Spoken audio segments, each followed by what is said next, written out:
y bueno, los dejamos con Entre Pares. Estás vos, estoy yo, estamos nosotros, estamos entre pares. Muy bien, presentamos a Gabo en un descriminalizado de Ecuador. Primero que nada te pido que te presentes y que nos cuentes dónde estás ubicado y a qué organizaciones perteneces, en qué se hace el activismo. Saludos a todos y todas, soy Gabriel Huitrón, soy parte de la organización Ecuador Canábico, soy parte también del grupo de investigación sobre drogas de FESILDIS, soy parte del grupo de investigación sobre drogas del Ecuador y también soy parte de la AMPUD, la Red Latinoamericana y del Caribe de Personas que Usan Drogas, y acá en Ecuador también soy parte del Centro Cultural Casa Pucará, lugar que fue centro de acopio y centro de atención paramédica de emergencia durante los 12 días de manifestaciones que vivió Ecuador por el paro nacional y el levantamiento indígena entre el 3 y el 13 de octubre del 2019.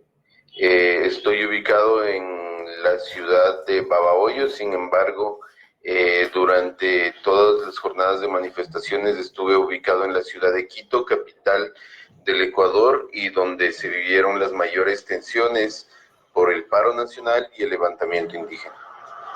Muy bien.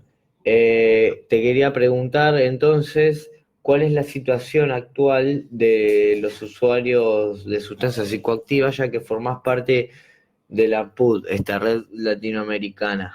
La situación actual de las personas usuarias de drogas en el Ecuador, pues es una situación bastante caótica, bastante desorganizada, con muchos vacíos legales y muchos vicios legales, lo que permite la criminalización, la penalización y la vulneración estructural de los derechos humanos de todas las personas usuarias de drogas en el Ecuador.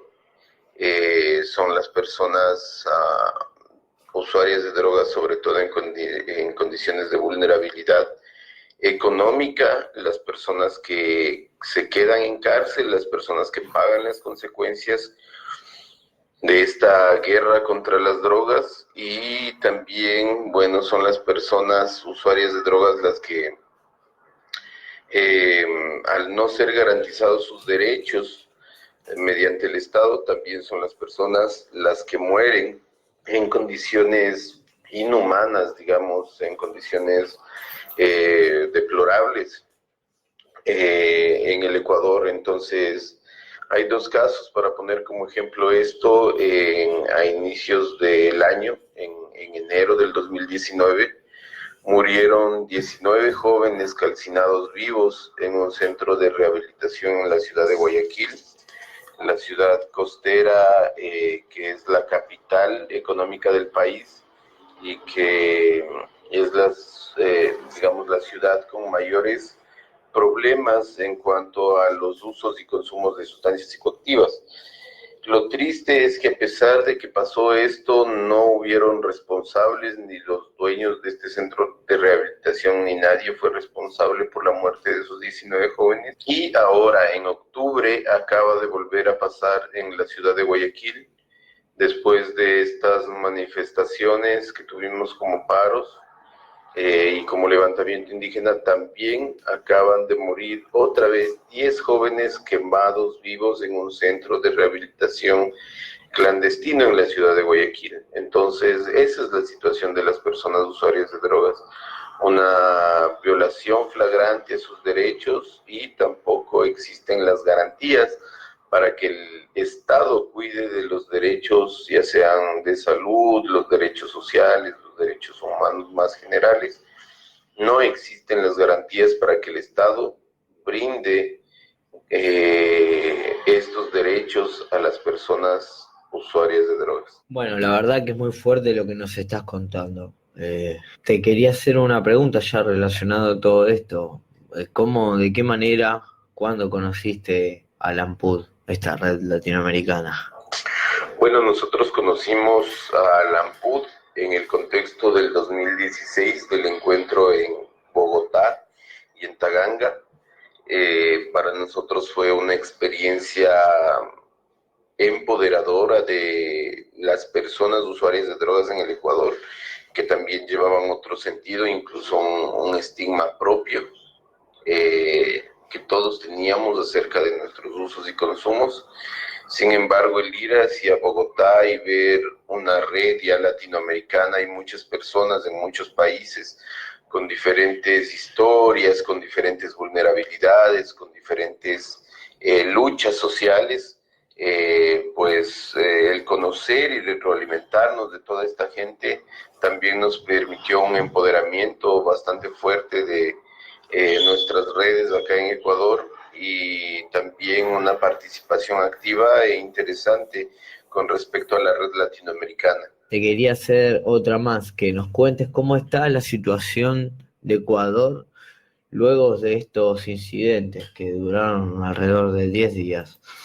La situación en Ecuador luego de los incidentes es una situación de zozobra, es una situación de miedo también, es una situación de terror de Estado, es una situación de persecución. Sí ha sido bastante difícil y complejo para nosotros el mantener también la información vigente, actual y también, sobre todo, expandida para que pueda llegar tanto a todas las personas en Ecuador como a todas las personas en el mundo, de lo que pasó en Ecuador, de los hechos que se dieron. Después de que se supone que hubo un arreglo entre los pueblos y nacionalidades indígenas o sus dirigentes y el gobierno, pues el gobierno ha procedido aún peor, ¿no?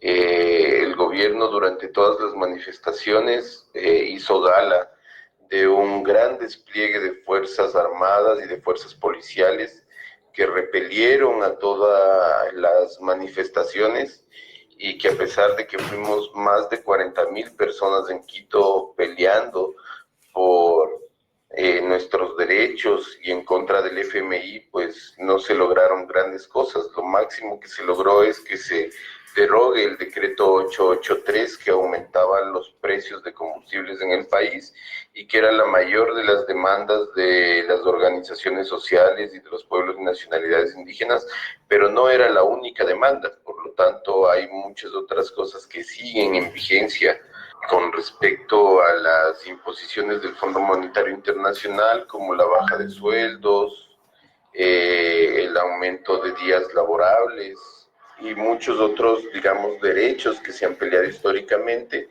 y que ahora no se han podido retroceder. Así es la situación como nos vivimos, además del cerco mediático que vivimos durante todas las manifestaciones, en donde los medios de comunicación tradicionales y masivos legitimaron el poder del Estado y no permitieron una buena información correcta sobre lo que estaba pasando en las calles de Quito y del país. Ese cerco mediático fue combatido y roto por los medios de comunicación alternativa y por las redes sociales. Sin embargo, eso no llega a toda la población ni tiene la expansión que nosotros necesitaríamos en el mundo, pero algo se llegó a saber de lo que pasaba en Ecuador. Ahora esos mismos medios de comunicación están sufriendo acoso por parte del Estado. Algunos periodistas y medios alternativos han sido intervenidos por el Estado, algunos periodistas llevados a cárcel, y también existe un número exagerado de desaparecidos, de alrededor de 80 personas desaparecidas durante las protestas y de las cuales todavía no se tiene constancia de qué pasó con ellos. Por lo tanto, vivimos todavía una situación sensible, una situación difícil y una situación en donde, frente a la persecución de un chivo expiatorio como el correísmo en Ecuador, se puede perseguir a todo el mundo, seas o no seas correísta, se puede perseguir a todo el mundo desde acá, desde los poderes fácticos, que lo que quieren es que la derecha o la ultraderecha gobierne en nuestro país más fácticamente, a pesar de que en este momento el fascismo ya se ha instalado en los puestos de gobierno, y es así como nos sentimos con la represión que vivimos y con la persecución que ahora estamos también siendo testigos en nuestro país. La verdad que no deja de ser fuerte todo lo que nos contás de este movimiento ultraderechista, neoliberalista. Te quería hacer una pregunta relacionada a todo esto que nos contás. ¿Cuál pensás vos que fue el punto límite para tener que salir a las calles?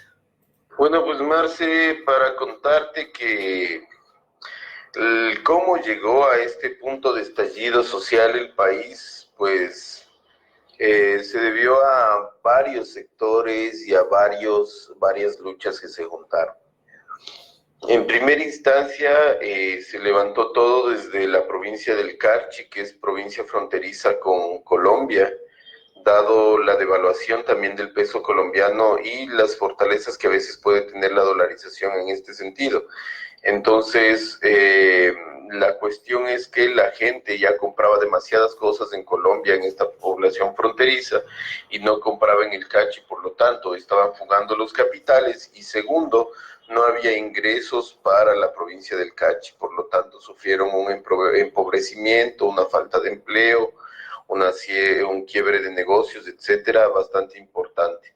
Esta fue la primera provincia que se levantó a inicios de octubre de este año. Luego lo siguió los gremios de transportistas pesados y de transportes de pasajeros, los mismos que, bueno, tuvieron solamente una participación corta en las manifestaciones de 2 días, pero eso terminó encendiendo también a los pueblos y nacionalidades indígenas y también a la población en general, ya referido exactamente y estrictamente al decreto 883, el mismo que terminó elevando a inicios del año, al inicios del mes de octubre, también los combustibles, pero sobre todo en casi el 100% los combustibles referidos al diésel, que son combustibles que se utilizan para la transportación de alimentos, para la transportación de carga y para la transportación de pasajeros. Entonces, este combustible, sobre todo, es el que elevaba en buena medida el costo de la vida, el que terminaba elevando los precios de los comestibles, de la canasta básica familiar, el precio de los pasajes, y digamos en varios sentidos se venía un golpe económico hacia todos los sectores poblacionales del Ecuador, y también, digamos, al elevar algunos otros precios de otros combustibles como la gasolina super, que es una gasolina mucho más cara, y la gasolina extra, que es la gasolina normal, digamos, común y silvestre, que ocupa la mayoría de la población, pues se terminaba también elevando esto. Te quería hacer una última pregunta. ¿Por dónde nos podemos enterar de buena fuente todo esto que está pasando en Ecuador? ¿Qué fuentes nos recomendás vos, qué medio de comunicación para enterarnos de todo esto que está pasando? Y ya con esto terminar la entrevista. Pues uno de los acontecimientos, digamos, dentro de estas manifestaciones, dentro de estas protestas en Ecuador, fue la lucha que existió entre los medios masivos de comunicación y los medios alternativos de redes sociales y de radio o televisión online. Entonces, muchos de estos medios fungieron como un catalizador social para que la gente pueda enterarse de lo que estaba pasando y sumarse a las protestas, a los pedidos de cambio en este gobierno y, bueno, a los reclamos justos de las poblaciones. Entonces, los medios alternativos fueron quienes cumplieron esta función. Por lo tanto, los medios alternativos son los que presentaron más y mejor información directa de lo que estaba pasando, mientras que los medios que habían entrado, digamos, en contubernio con el gobierno desde inicios, pues representaron una imagen falseada o blanqueada de lo que estaba pasando realmente en el país. Algunos de esos medios son Wambra Radio, es Nuestro Americano, es Revista Crisis, de la cual también participo. También nuestro Centro Cultural Casa Pucará se mantuvo entregando información directa a la gente, y bueno, son estos los medios que han permitido que se cristalice otro tipo de información y que además hagamos una lucha por la comunicación contrahegemónica. Eso es todo lo que te puedo contar, Chelo. Te mando un abrazo, les mando un abrazo a todos por allá, tanto a la gente de Argentina como a la gente de Uruguay. Y solidaridad en la resistencia. Sabemos también los momentos difíciles que pasan muchos de los países de Latinoamérica, y dentro de ellos también las personas que usamos sustancias psicoactivas tenemos a veces muchos menos garantías que el resto de los ciudadanos. Por eso también nosotros nos encontramos luchando y en resistencia acá en Ecuador. Un abrazo. Muy bien. Bueno,